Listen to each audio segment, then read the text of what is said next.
आशिया cup cricket स्पर्धेला सुरुवात होण्याआधीच अमरावती शहरात क्रिकेट बुकिंगची हालचाल पुन्हा वाढू लागल्याची माहिती समोर येत आहे।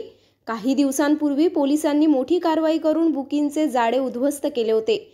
मात्र 9 सप्टेंबर पासून संयुक्त अरब अमिरातमध्ये सुरू होणाऱ्या या T20 स्पर्धेच्या पार्श्वभूमीवर बुकी म्हणून सक्रिय होत असल्याची चर्चा रंगत आहे।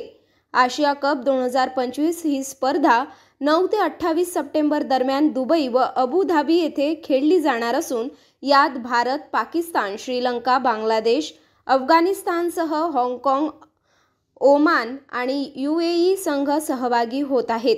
भारताचा पहिला सामना 10 सप्टेंबर रोजी UAE विरुद्ध तर 14 सप्टेंबरला दुबईत भारत-पाकिस्तान सामना रंगणार आहे। या स्पर्धेला T20 विश्वचषक 2026 ची महत्त्वपूर्ण तयारी मानली जात असल्याने जगभरातील क्रिकेट प्रेमींमध्ये मोठी उत्सुकता आहे।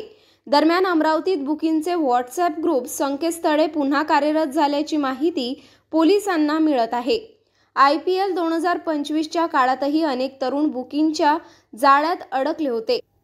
त्यावेळी 20हून अधिक गुन्हे दाखल झाले आणि लाखो रुपयांचे नुकसान झाले होते। त्यामुळे आता पुन्हा तरुण पिढी अडकण्याची शक्यता असल्याची भीती व्यक्त होत आहे।